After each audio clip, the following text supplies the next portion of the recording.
gracias por invitar. Bueno, algunos me conocen, ya hay un par de caras muy conocidas, de nombres muy conocidos acá. ¿Qué tal, Mario? Y bueno, quería hablarles un poquito de algunas de las cosas que vemos como tendencias y como novedades en la parte de software para arquitectura. Eh, Obviamente yo trabajo en Autodesk, o sea que lo que sé más es lo que pasa dentro de Autodesk. Obviamente voy a hablar de cosas que más o menos tienen cierto dominio público y no cosas que todavía no puedo hablar. Y voy a tratar de hacerlo lo menos corporativo posible, y esto no es una sesión de ventas, y no me interesa que compren o no compren después de esto. Compren si quieren, pero no es por eso que estoy haciendo esto. Es más que nada para un poco de divulgación y que tengan idea de lo que está pasando. Como dijo Gabriel, y voy rapidísimo por esta parte, mi carrera de Autodesk arrancó como ingeniero de aplicaciones, que era más o menos un técnico preventas, digamos, que hace demos y hace pilotos en empresas, y estuve 2 años trabajando desde Autodesk Argentina. Me mudé a Buenos Aires, y antes de eso era profesor, era en la ORTI, en la Universidad República, por muchísimos años. Y lo bueno de haber trabajado de Application Engineer, de aplicaciones, era que no solamente me dedicaba a la parte de arquitectura, tenía que hacer manufactura, un poco de todo, lo que me dio una buena visión, digamos, horizontal de, de todas las plataformas, y también de los problemas de los clientes, no solamente de arquitectos, que los conocía bien porque soy uno de ellos, sino un poco lo que pasaba en infraestructura, en vial, en manufactura y diseño industrial, y en todo eso. Y eso me ayudó a entrar en Autodesk Headquarters acá en San Francisco, en AutoCAD, porque querían a alguien que realmente entendiera todos los productos, y que después pudiera entender cuál era el lugar de AutoCAD dentro de eso. Entonces, y no hay mucha gente así. Acá encuentran gente que sabe un montón de un producto, pero que después es muy superficial al resto, ¿no? Y yo sabía bastante de cada cosa. No era un fenómeno ninguno, pero era bastante bueno un poquito en todo. Y a partir de ahí, bueno, la carrera dentro de Autodesk, por suerte, hasta ahora no me han sacado, así que sigo acá. Y últimamente, desde hace 10 años con Tinkercad, que es, bueno, es un producto que se usa en escuelas, sobre todo para enseñar 3D y para enseñar electrónica. Y acabamos de pasar los 41 millones de usuarios, o sea que nos va bastante bien. Y estoy también en la parte de Fusion 360, que es, como decía Gabriel, un software de manufactura, que es rarísimo que yo como arquitecto terminé con manufactura, pero me ponen adelante de un CNC y me pongo a llorar, no tengo la idea qué hacer, pero de vuelta, aplicando un poco la cabeza de cómo pensar producto desde entender los problemas de mercado, ahí más o menos me las fui revolviendo. Las causas de la vida me llevó a terminar trabajando en un proyecto con la NASA, que esto es un módulo para bajar en la luna de Júpiter.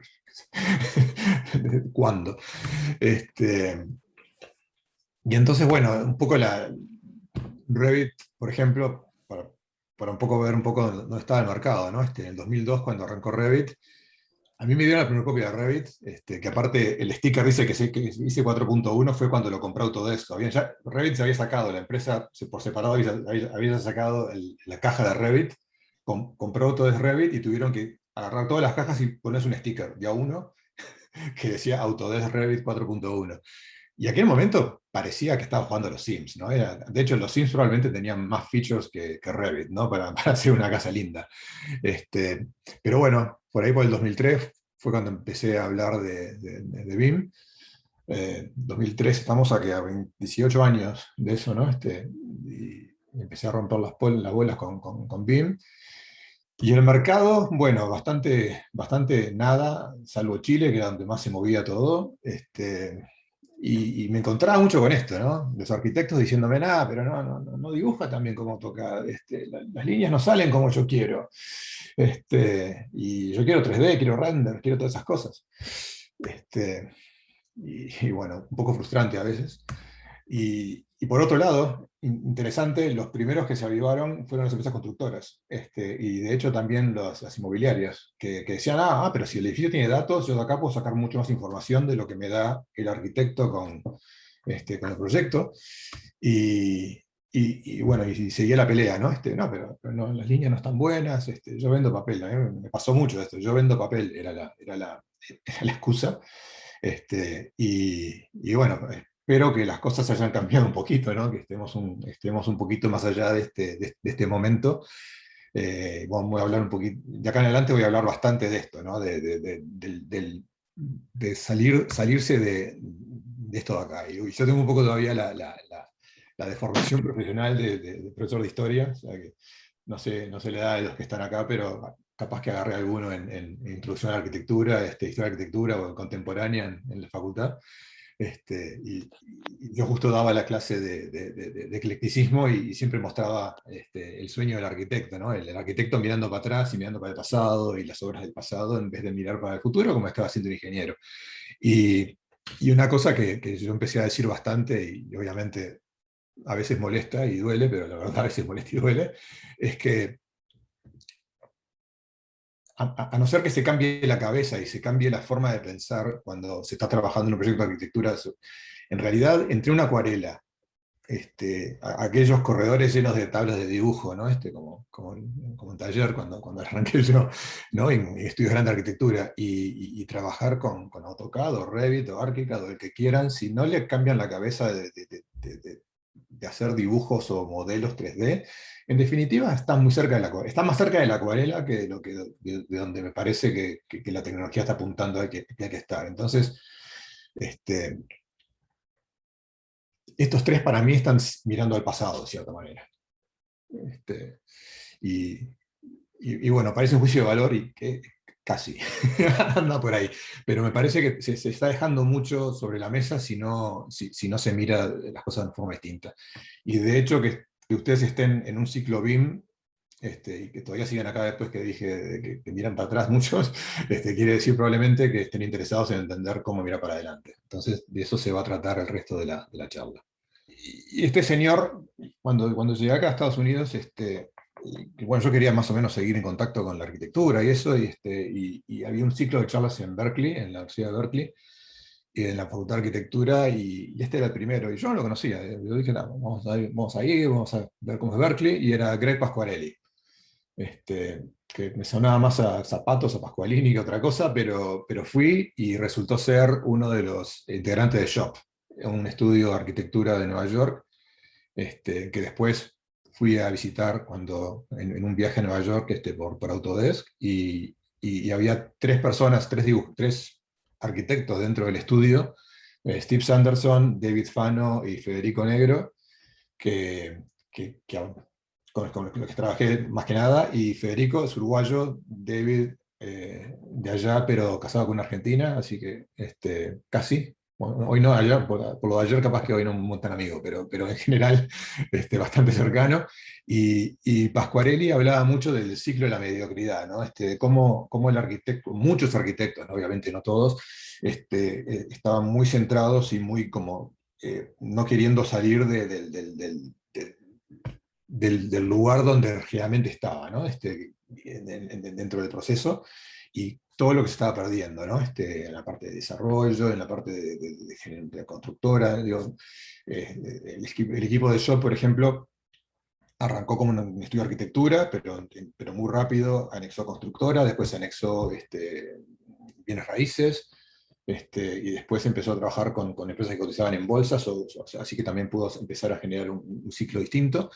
Pero más allá de esta parte, lo que más me interesaba de Shop, y sobre todo de estos tres que mencioné, arquitectos, que después se separaron en una empresa que se llamaba Case Inc. Y Case, este era el logo, ¿no? Buildings equals data. ¿Sí? El edificio es una base de datos. ¿Sí? Obviamente, el edificio, ojalá que lo hagamos lindo, pero el edificio es una base de datos. Y entender la capacidad de lo que se puede hacer cuando tenemos el dominio de la información que nos da el edificio, y podemos a su vez empezar a generar datos dentro del edificio para responder las preguntas que sean necesarias y requeridas en el edificio, es fundamental. ¿Sí? Y ahí está un poco donde me parece que hay que cambiar la cabeza, y de vuelta, ¿no? Ojalá que todos ustedes ya más o menos la tengan muy clara esa, pero cuando yo estaba trabajando en Latinoamérica, y bueno, una de las personas que está acá en la charla, Mario Maurer, trabajé bastante con él, así que Mario en algún momento me va a poder decir que tengo, si es verdad todo lo que digo, pero me acuerdo que uno de los primeros clientes de Revit, del que me acuerdo en Argentina, era un estudio de abogados que estaba, no me acuerdo a quién se lo vendía, pero un estudio de abogados que le interesó Revit para poder hacer la administración de edificios donde ellos alquilaban espacios de oficinas, ¿no? Entonces entendieron el tema del facility management, entendieron mucho el tema de los datos del edificio. Y ni siquiera estaban proyectando el edificio. Entonces siempre me pareció muy interesante cómo a veces algunos de los cambios y los avances vienen por afuera, ¿no?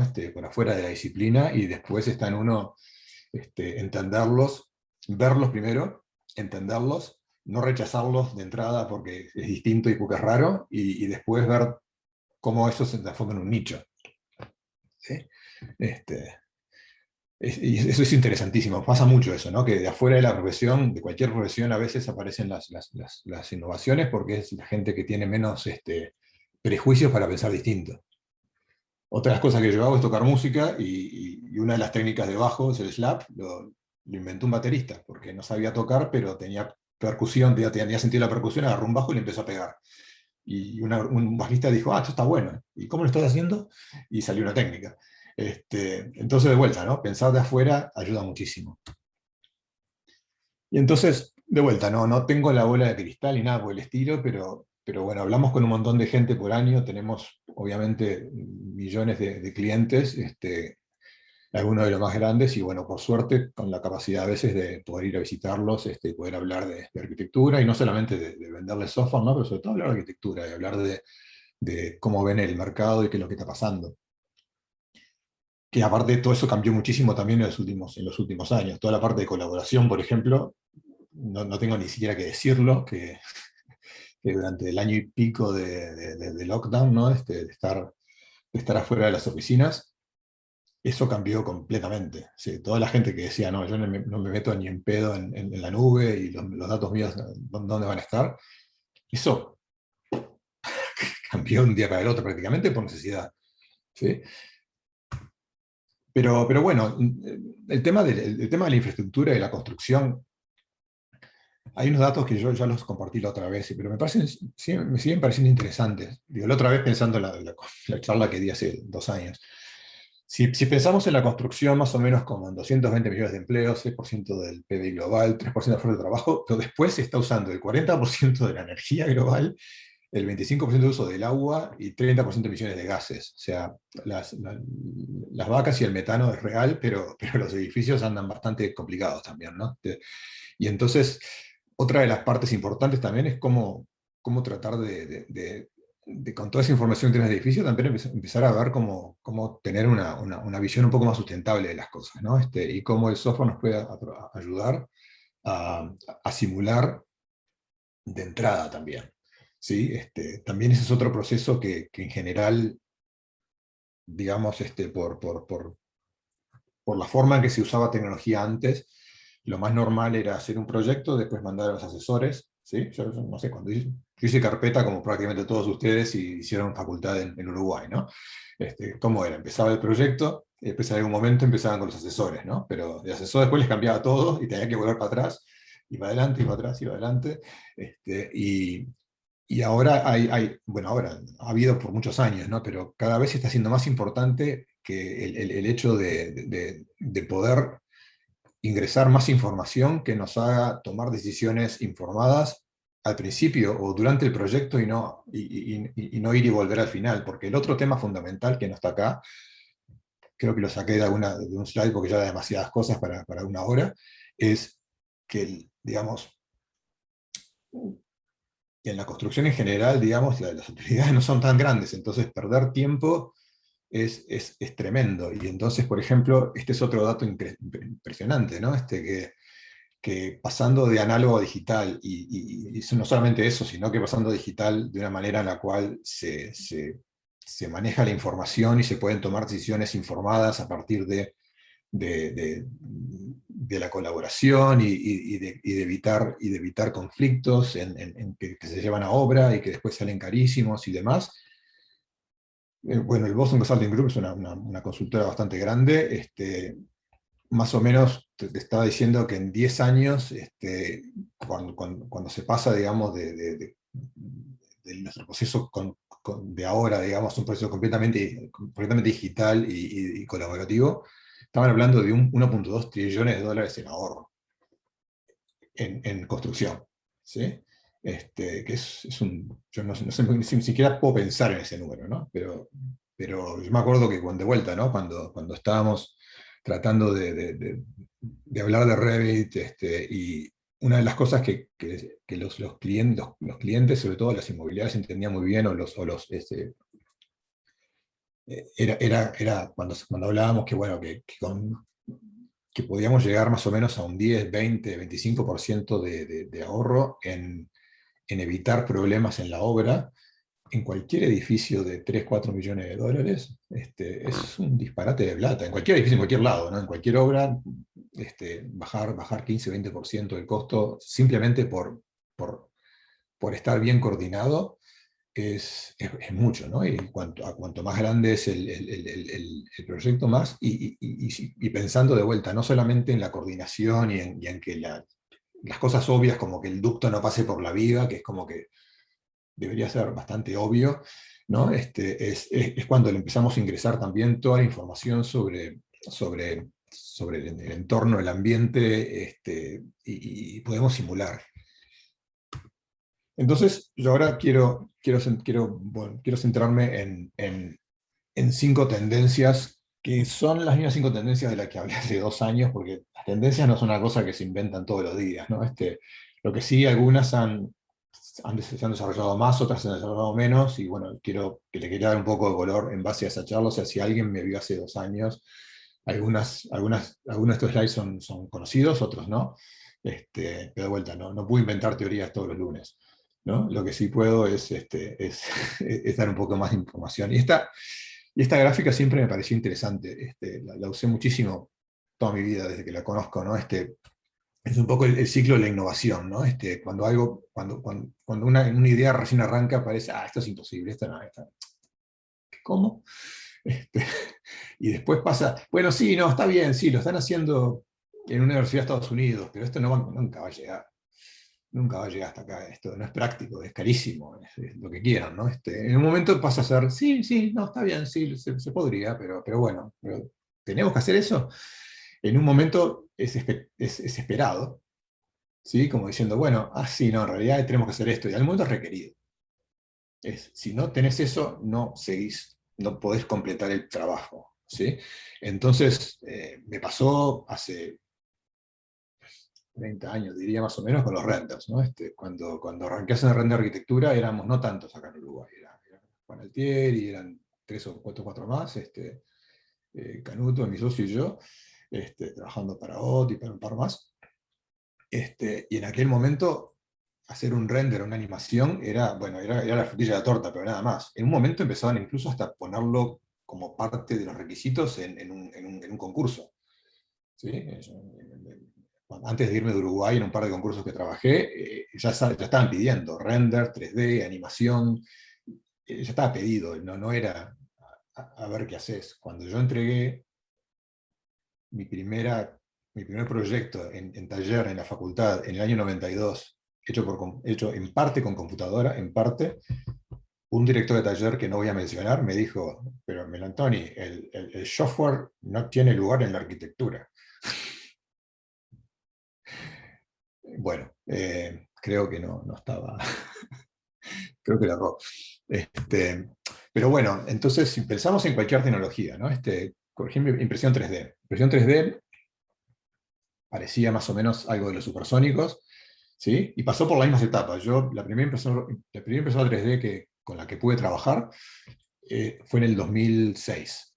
En el 2006 una impresora 3D salía a $180.000, y era una especie de heladera, ¿sí? Que teníamos en Autodesk para ver cómo funcionaba, básicamente. En el 2012, o sea, 4 años después, había impresoras 3D de $2 o $3.000 para desktop, ¿no? Para escritorio. Y ahora encuentra una impresora 3D, una Creality, que es una impresora bastante buena digamos, que uno tiene que armar, sale $250. ¿Sí? Entonces, es posible. En este momento pasó de imposible a impráctico a posible. Requerido, no, por supuesto, pero está ahí. Lo mismo con los drones, ¿no? La primera vez que usamos un dron, o que yo usé un dron, fue, no sé, por el 2006 más o menos también.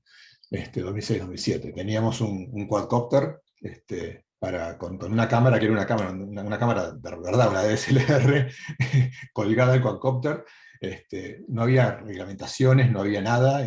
Lo estábamos volando por arriba del estadio de los Giants en San Francisco, se rompió el quadcopter y cayó adentro de la cancha. Estaba vacía, por suerte. Pero un mamotreto con una tremenda cámara, destruido porque alguien no lo supo volar bien. Y hoy por hoy hay drones por todos lados, ahora están los que más o menos se van dirigiendo básicamente con la vista, ¿no? Que uno para donde mira va el drone. Cambió muchísimo, es sumamente accesible, obviamente los caros menos, pero hay muchísimos. Pasó lo mismo con BIM, ¿no? En este momento, no en todos lados, pero en ciertos países, si tienen que presentar un proyecto, tiene que estar dentro de los protocolos de BIM. No les preguntan con qué programa lo hicieron, no les importa, pero sí es importante que esté requerido. Parecería, por lo que estoy escuchando, que en Uruguay anda por acá todavía, ¿no? Es posible y se hace y está esperado por algunos, pero no está requerido. Cuando nosotros arrancamos a hablar de BIM, en el 2003 o 2004, estábamos por acá. ¿Sí? Estábamos entre imposible y no práctico. Las cosas avanzan, la cuestión es entender dónde está uno parado, ¿no? Porque si la tecnología está acá y uno está acá, estamos en el horno. ¿Sí?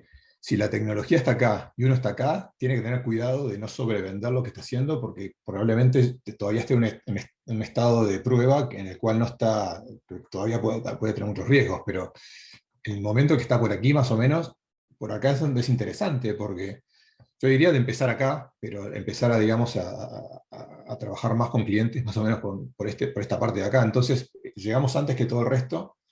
¿Sí? Cuando llega todo el resto, ya estamos en otra etapa de lo mismo, pero siempre mantenemos, digamos, la ventaja comparativa, y, y eso es fundamental. Y lo mismo va a pasar con robots en construcción, ¿no? Pasar de carísimo a imposible, ¿no? De imposible carísimo a posible, a ver cómo se puede trabajar, y en ciertos momentos, cuando también entra en la cultura general, y eso lo vamos a ver en un segundito. Eh, y de esas tendencias, bueno, algunas cosas que ya están subiendo hace tiempo también, ¿no? Pero son interesantes, de vuelta, ¿no? Por cuán más fáciles se están haciendo, ¿no? La primera, por ejemplo, es de scans a BIM. En este caso, tomar una nube de puntos y directamente poder entrarla a Revit y empezar a definir qué partes de la nube de puntos son planos, descubrir y poder reconocer ciertas partes del objeto, ¿no? El reconocimiento de objetos.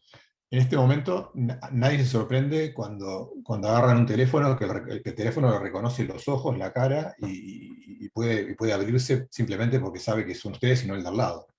¿Sí? Hoy por hoy, tiene una cámara acá, digo, uno de los lentes genera profundidad, o sea que en un iPhone o cualquier teléfono que tengan ustedes en este momento probablemente, pueden capturar una nube de puntos. Obviamente no de la complejidad de esta, pero pueden capturar una nube de puntos en el teléfono. ¿Sí? Imagínense que cuando la primera vez que trabajé con una nube de puntos fue en el 2006, en la isla de Pascua, que fuimos a escanear los Moais, y no había software que pudiera bancarse abrir una nube de puntos del tamaño de un par de estatuas. ¿Sí? Y hoy podemos trabajar directamente en Revit con una nube de puntos de este tipo, pudiendo también mezclar, digamos, modelo con la nube de puntos, y todo con un dron que en este momento debe estar saliendo, ese ahí, un par de cientos de dólares como mucho, y se pueden encontrar hasta más baratos. Entonces, ahí es un lugar donde la tecnología de vuelta ha mejorado muchísimo y bueno, espero que dentro, que en el caso necesario, que también sepan dónde poder conseguir servicios, esas cosas, porque la capacidad, digamos, de no tener que modelar todo, de modelar solamente lo necesario, porque el resto después es parte de la realidad, es fundamental. Para patrimonio, por ejemplo, es importantísimo. No hay por qué, imagínense tener que hacer algo, que haces algo, ¿no? ¿Para qué modelar todo? Se modela lo que es necesario y después el resto es parte de la data. Con el tema de inteligencia artificial, machine learning, hay una mezcla y un par de mitos importantes también, ¿no? Pero a mí siempre me gusta usar este slide porque es una, digamos, es una construcción en este caso, ¿no? Este señor de acá es Ray Kurzweil, ¿sí? Uno de esos innovadores impresionantes, ahí en Silicon Valley, desde el escáner que hizo hasta sintetizadores, cualquier cosa. Y este es un tipo tan optimista en la tecnología que siempre estuvo esperando el momento, digamos, de la singularidad en el cual él suponía que podía incluso poder hacer un upload de su conciencia, digamos, caricaturizando un poco las cosas, ¿no? A la nube, ¿no? Siempre me hizo acordar a Futurama, ¿no? Que en algún momento hasta podría, digamos, él perpetuarse, digamos, en una computadora. Ese es Ray, por Ray Kurzweil, contra Prey, ¿no? Vamos a ser las víctimas de la tecnología. Y, y es interesante que una de las personas que está más abogando más, no contra la tecnología, pero sí contra el uso indiscriminado de la tecnología es Elon Musk, que debe ser que de hecho está a la vanguardia en muchas cosas, ¿no? Pero de la forma que él está presentando, digamos, la inteligencia artificial y todo lo que está pasando digamos, en esa rama, es prácticamente como Skynet, ¿no? Como el amigo Schwarzenegger, digamos, en Terminator.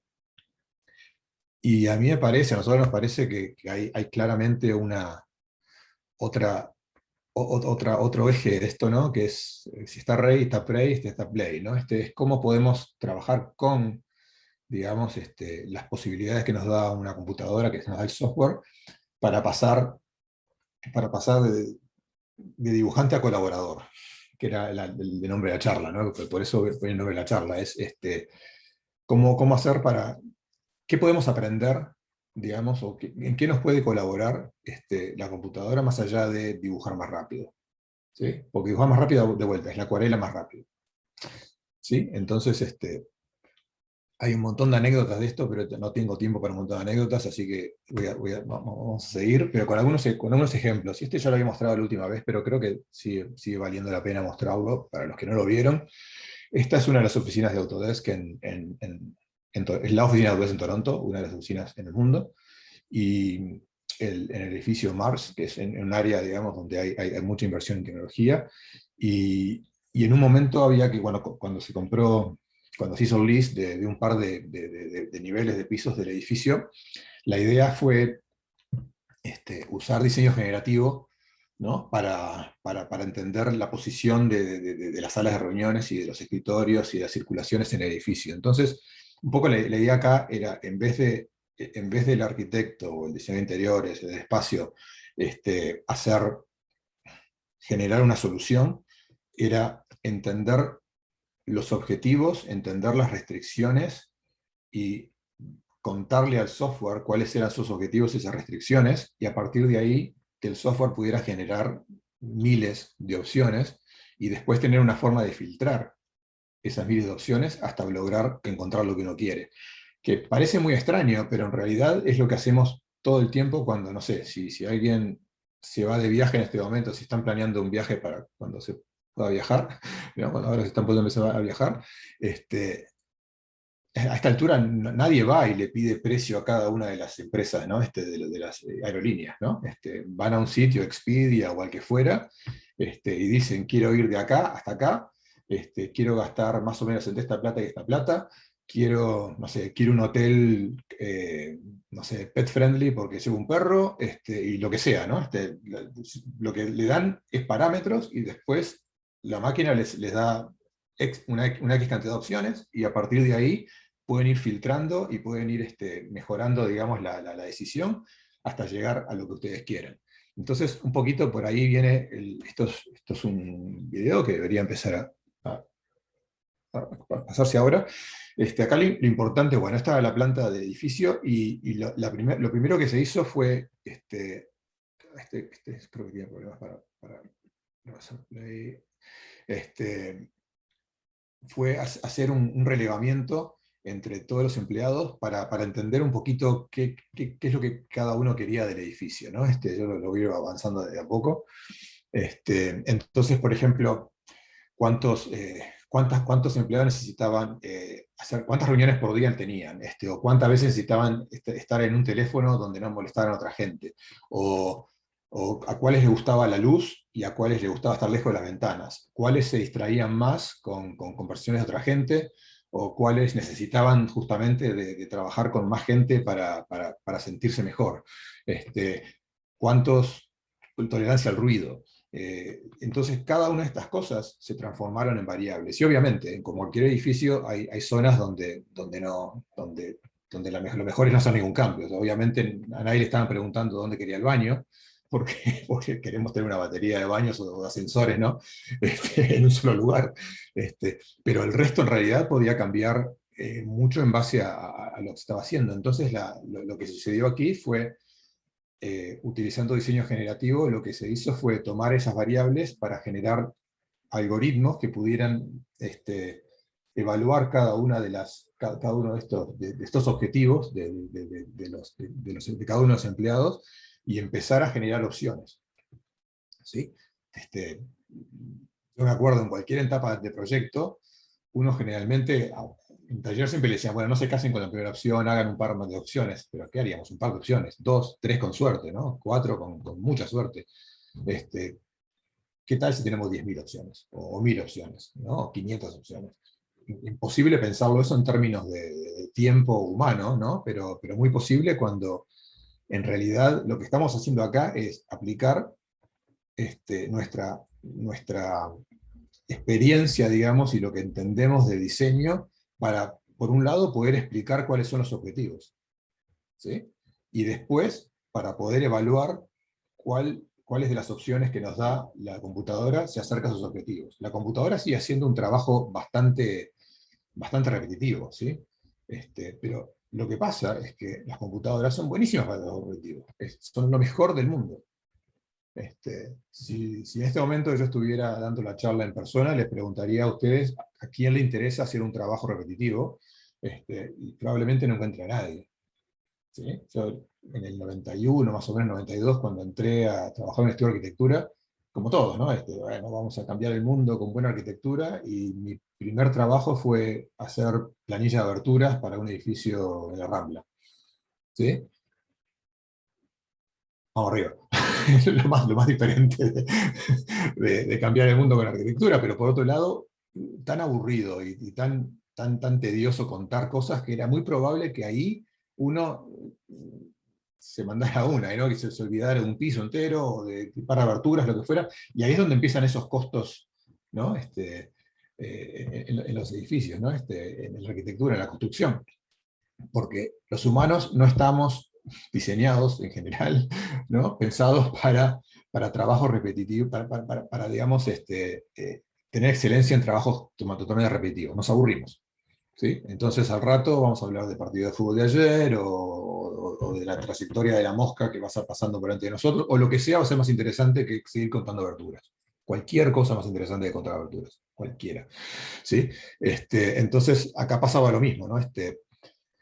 Decenas de miles de opciones, digamos, y tener formas de visualizarlas como para después poder aplicar filtros, y cuando aplicábamos filtros, entonces la cantidad de opciones dentro de cada uno, ¿no? Y después cuando se aplicaran filtros pueden entender que, bueno, que esta era la opción, o había tres o cuatro opciones que eran las más interesantes, y a partir de ahí seguir haciendo cambios, pero seguir haciendo cambios sobre algo que ya está muy avanzado, ¿no?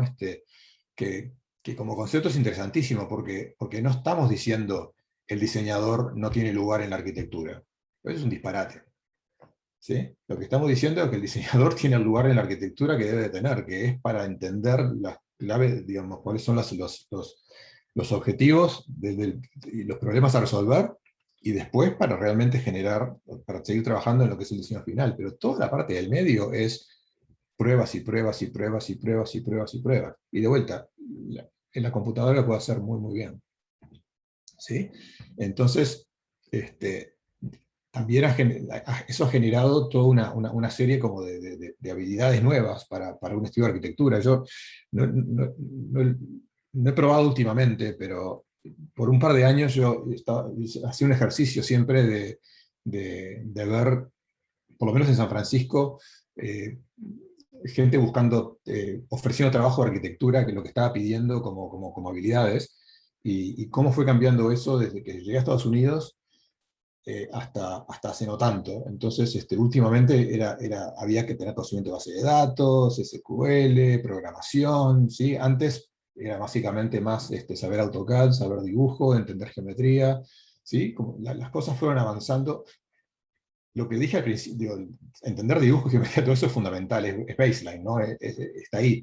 Pero el resto, que es lo que nos lleva después a poder entender que el edificio es, digamos, equals data, es cuando uno puede empezar a entender los procesos de una forma un poco distinta a simplemente, de vuelta, la acuarela por computadora, ¿no? Entonces, digo, poder entender, trabajar con matrices y con listas, en este caso esto es con otro proyecto de Autodesk, que, por ejemplo, en ese caso podía generar muy rápidamente un curtain wall a partir de ciertos parámetros, en este caso llevarlo para Formit, para diseño conceptual, de ahí para Revit, y tenerlo conectado con Dynamo para poder ver en tiempo real cómo estaba funcionando. De ahí sacar esto va muy rápido, así que voy a cortar acá un segundito, y de ahí poder sacar, en este caso, un archivo, un CSV, ¿no? De datos, en este caso para Inventor, para poder generar esas aberturas. Porque al tipo que está haciendo Inventor no le importa para nada el edificio. Lo único que le interesa es los puntos de anclaje del curtain wall, ¿sí? Entonces, ese es el tema fundamental. Nosotros estamos manejando, en muchos casos, para los que trabajen con Revit y para los que trabajan con Revit en colaboración, estamos manejando pero, megas y megas y megas y a veces gigas de información para atrás y para adelante, que es la cosa menos eficiente de la historia de las cosas poco eficientes. ¿Sí? Para cierto tipo de trabajos es fundamental tener todo el edificio, pero para otros lo importante es tener solamente, digamos, el layout interno de algo. Para otros es importante tener los puntos de conexión, como en este caso, con el muro cortina. ¿Sí? El resto es irrelevante. Al tipo que está haciendo esto, lo único que le importa es que le informen si hay un cambio en esos puntos, porque en ese caso está cambiando la abertura. Es lo único que le interesa. Si uno después movió un water del lugar en el cuarto piso, y eso le actualiza el diseño de Revit, y después hay que actualizar el central en esta otra máquina y son 2 gigas, no le importa a nadie, más que al que está haciendo eso. Entonces, la posibilidad de poder desacoplar información de modelo 3D es básica, es básica. No tanto por lo de Revit, pero por lo de Fusion, hace un par de años estuve en General Electric, en la parte que hace turbinas para aviones. ¿Sí?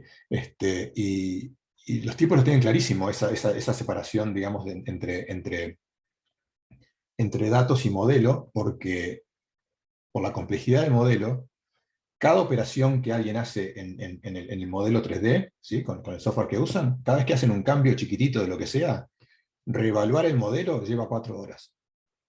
O sea, básicamente lo que estoy diciendo es que un tipo muy bien pago, ingeniero muy bien pago, para hacer un modelo de una turbina de un avión, tiene 2 chances en el día de hacer un cambio en el proyecto, porque el resto del tiempo está actualizando el proyecto para todos.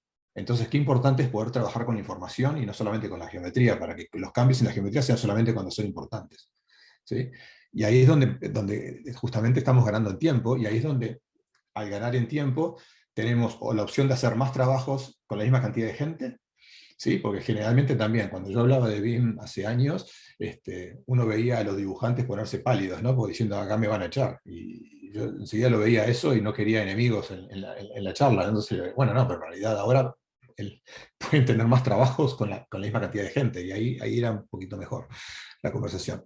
Pero en este caso, por ejemplo, aquí toda esa información llegó a Inventor básicamente para poder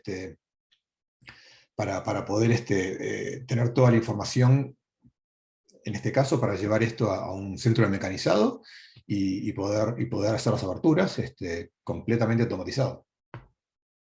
¿Sí? Y todo salió de un CSV salido de un modelo de Revit. ¿Sí? Este son el tipo de cosas que me parece importante entender.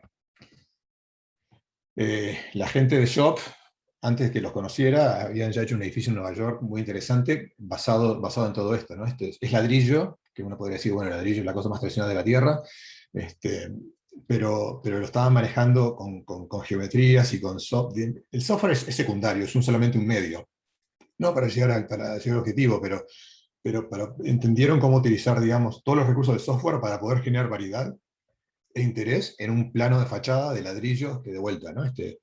No, el edificio en sí no tenía tanta complejidad de interés, digamos, en términos de movimiento y demás de fachada, salvo esta ¿Ah, genialidad que se sí? mandaron con la fachada acá, ¿no? Este, Ay, qué bueno. voy un poquito más rápido en las que viene, pero sí es importante, creo que me gustaría terminar esta parte con un poco más de información, ¿no? Un poco la diferencia entre el diseño tradicional y el generativo, ¿no? Nosotros, mucha gente todavía sigue haciendo dibujos nada más. Otra gente hace dibujos con 3D, pero 3D, digamos, modelado a partir de la planta, y nada más.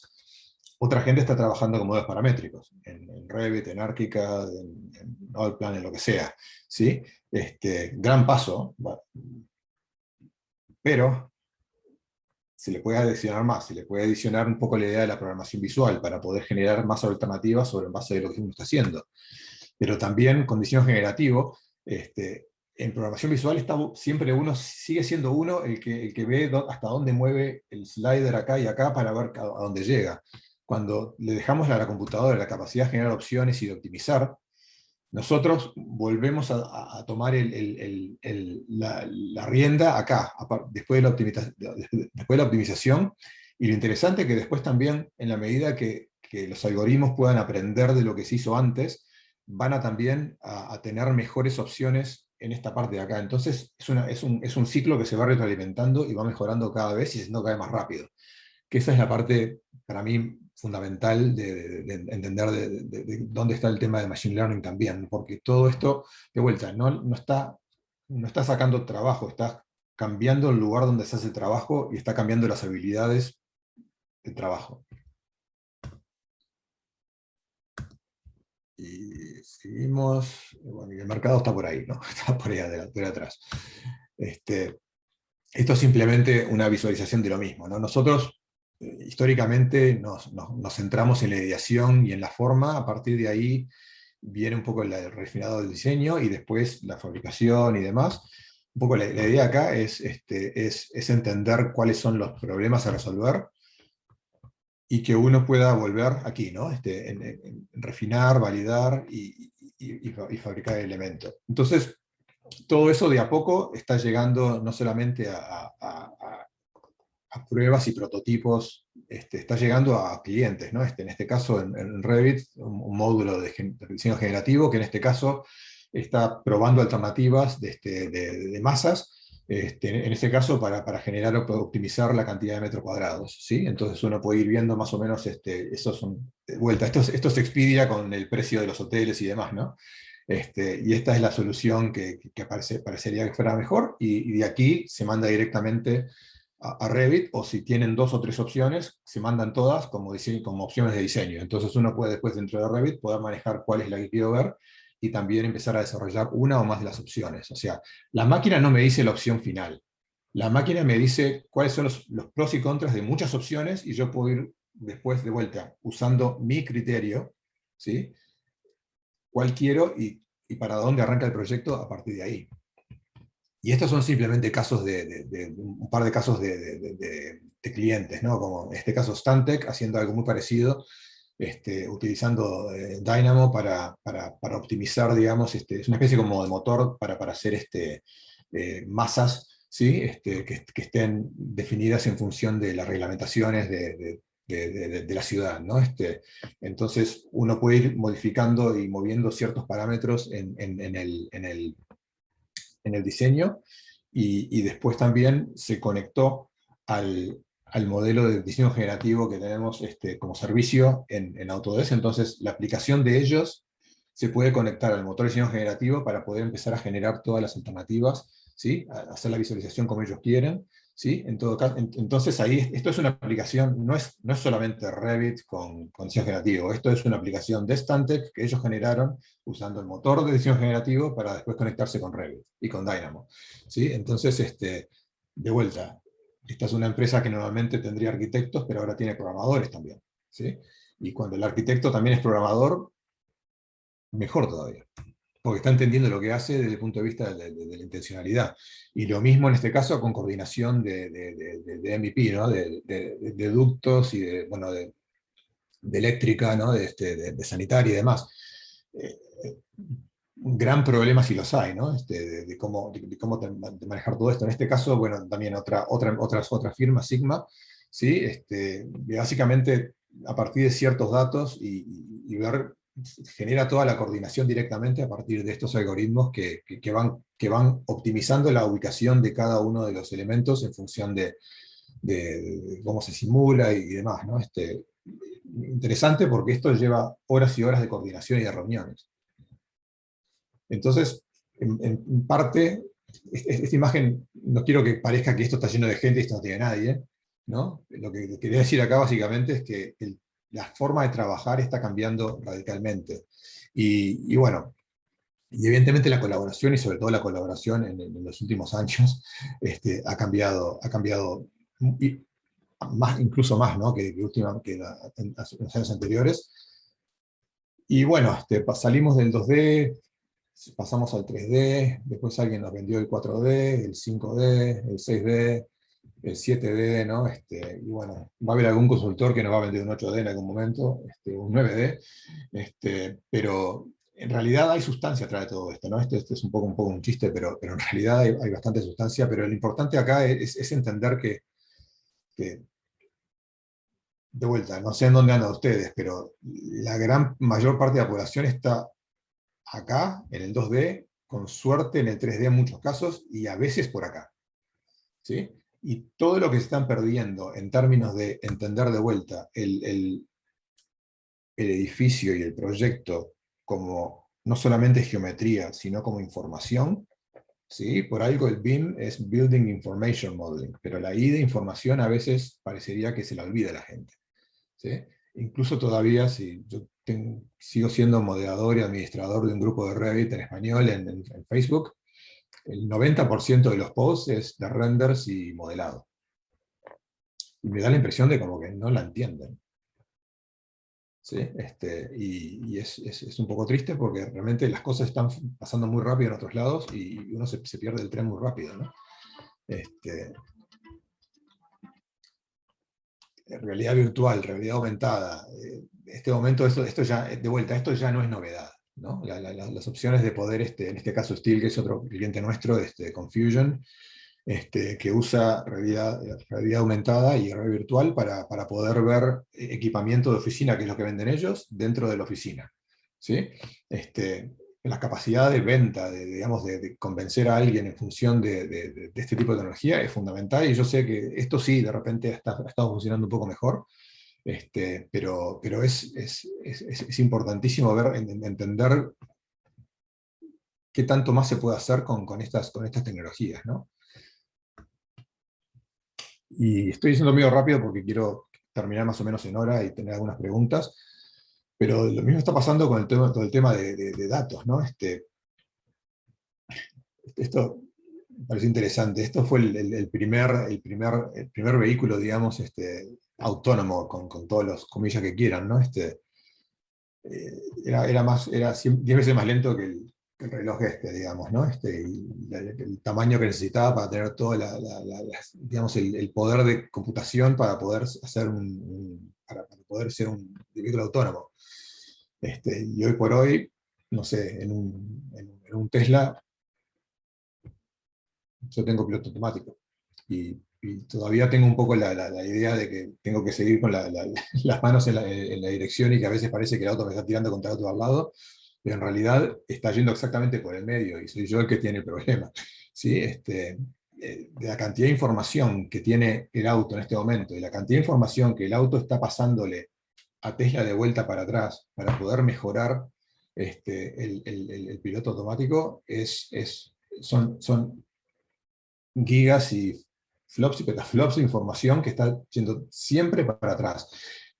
El que tiene la información en este momento, el que tiene los datos en este momento, tiene el poder. ¿Sí?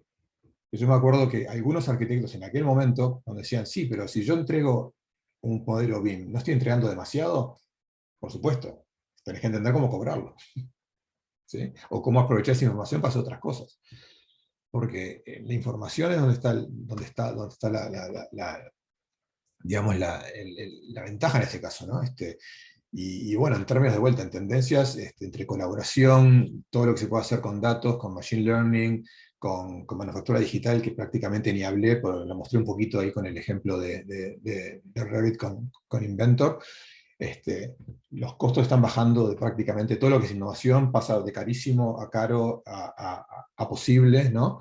Y todo esto lo estamos viendo todo el tiempo, ¿no? Ya sea en un aparato como un Nest, que de vuelta está mandando información a Google todo el tiempo de qué está pasando en las casas, y a mí me sirve, no lo veo como un tema de que está espiándome, lo veo como un tema de que me está avisando cuando pasa un problema con la calefacción, por ejemplo, ¿sí? O que estoy usando más energía que otros que están usando Nest y que puede estar pasando. Y después, cuando uno empieza a pensar en el proyecto de arquitectura, en este caso, o en el modelo, ¿no? Que después cuando se convierte esto en un edificio, poder empezar a poner sensores y poner información, para que el edificio me esté mandando información una vez construido.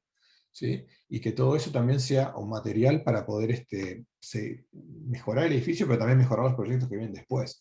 ¿Sí? El tema de pensar el diseño, pensar las restricciones, trabajar en el diseño con la técnica que sea, pero después utilizar la información para retroalimentar no solamente las mejoras en ese edificio o en ese objeto y después en los que vienen después, eso es muy, muy, muy importante. Y,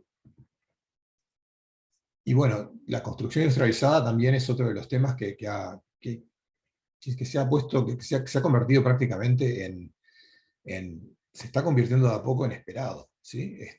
Entre una línea de montaje de principios del siglo a una línea de montaje de principios de este siglo, hay, bueno, obviamente una diferencia tremenda. Yo la otra vez había mostrado un video sacado de adentro de la fábrica de Lego, en la cual no ven una sola persona. De hecho, hay muy pocos. Hay una persona por cada 9 máquinas que simplemente lo que está haciendo es revisando que los robots hagan las cosas bien. Pero bueno, o en este caso, esto era en Autodesk University, un robot poniendo ladrillos. Que bueno, esto más casi que un chiste que otra cosa, ¿no? Porque quizás tendría que estar trabajando en otra cosa que no fuera ladrillo. O sea, así puede un robot hacer eh, construcción tradicional es medio, me parece, para la galería, pero es divertido como para hacer pensar a la gente. Pero lo interesante de todo esto no es tanto el robot haciendo esto, sino hasta dónde pueden llegar las cosas, por ejemplo, con proyectos como, bueno, como el MoMA de San Francisco, ¿sí? En el cual toda la fachada no solamente pasó por un proceso de diseño muy interesante, sino que después cuando cada uno de los paneles del edificio hubo que fabricarlos, digamos, por separado, porque eran únicos, para empezar desde cortarlos en espuma, para después refinarlos, digamos, en tremendo centro de mecanizado, ¿sí? Después poner toda una capa capa material después para poder generar digamos, porque el otro era el molde, digamos, para poder generar el panel final con toda la estructura que después va a ser el anclaje a la fachada y terminar en el edificio final, ¿no? Que capaz lo conocen acá en San Francisco. Y el tema de la prefabricación, este ejemplo me parece interesante, pero hay muchos. Factory OS es una empresa de acá cerca, digamos, prácticamente de acá cerca de mi casa, y lo que hicieron es, primero que nada, entender que la construcción estaba cambiando y que se iban a perder muchos puestos de trabajo, pero también se podían ganar puestos de trabajo de otro tipo de trabajo, digamos. Y trabajaron con la municipalidad de una ciudad acá cerca que se llama Vallejo, y ocuparon unas estructuras que estaban abandonadas, porque Vallejo era conocida por los astilleros, pero ya no estaba trabajando con astilleros, está todo bastante medio menos esa parte, y tienen los talleres para hacer la prefabricación, digamos, in situ, de todo, de módulos completos, que después obviamente se llevan en distintas formas al lugar final, y, y básicamente lo que están haciendo es entrenando obreros de la construcción tradicional a convertirse a obreros de esta construcción, digamos, mecanizada. Entonces tienen clases de centro para trabajar en un centro mecanizado, con máquinas, y están creciendo muchísimo y no son los únicos. Y una cosa, cuando yo mostraba aquella gráfica, ¿no? De imposible a requerido, ¿sí? Eh, para mí me parece importante, porque claro, que el MoMA haga algo, ¿no? Que tienen millones y millones de dólares y a veces lo hacen como un manifiesto, digamos, de acá está la tecnología, miren todo lo que puedo hacer, pero todavía es probablemente poco práctico para el resto, ¿sí? Cuando se convierte en esto, ¿no? Cuando se convierte en algo que es pagable, digamos, al menos por cierto público, y llega al punto que pasó de museo a casas para cualquiera, y, y cuando llega un momento que pasa a ser parte de la cultura popular, ¿no? Ahora hay por lo menos 2 o 3 programas de televisión que conozco al menos, entre Prefabulous y algún par más que ahora, hace un rato traté de encontrarlos no sabes si estaban en Amazon Prime, en Netflix o Hulu, y me pasé buscando a ver en cuál estaban, pero de programas que están solamente hablando de ejemplos de prefabricación, ¿no? Cuando llega la cultura popular ya sabemos que algo está aprendiendo de una forma distinta, ¿no? Entonces, eh, parte, como terminando el sharing para poder charlar un segundito si quieren, eh, quería volver a esa idea, ¿no? De ciertas cosas comenzaron como imposibles o como muy poco prácticas. No, eso es una cosa de Estados Unidos, eso lo van a usar Skidmore y Merrill y 3 más y nadie más. Pasa, bueno, es posible, es probable, hasta el momento que es requerido, y pasa a ser parte de la cultura, ¿no? Pasó en absolutamente todo. Los movimientos de constructivismo empezó con museos y después terminó otras cosas, ¿sí? Lo que quieran, agarren cualquier ejemplo y siempre van a ver esa progresión. Lo importante me parece es estar siempre claros en dónde están parados en esa progresión, ¿sí? Para saber que están del lado correcto, digamos, de la progresión, ¿no? Porque el tren pasa un par de veces, no solamente pasa una vez seguramente, pero es muy fácil perdérselo también, ¿no? Si están mirando para otro lado. Entonces, yo a veces terminaba siempre de vuelta con la imagen del arquitecto mirando para atrás, ¿no? Tratemos de mirar para adelante un poco, y entender, entender por dónde vienen los cambios, y que yo creo que es una de las cosas más importantes, ¿no? Tener suficiente información para saber dónde está uno parado y para saber para dónde quiere ir y poder tomar esa decisión, que en muchos casos puede cambiar, digamos, por completo la forma de trabajo de ustedes, y de vuelta, ¿no? Quizás muchos de ustedes ya están haciendo estas cosas y estoy, como se dice en inglés, preaching to the choir, ¿no? Le estoy hablando a los que ya están convertidos. Pero nada, un poquito esto era la idea.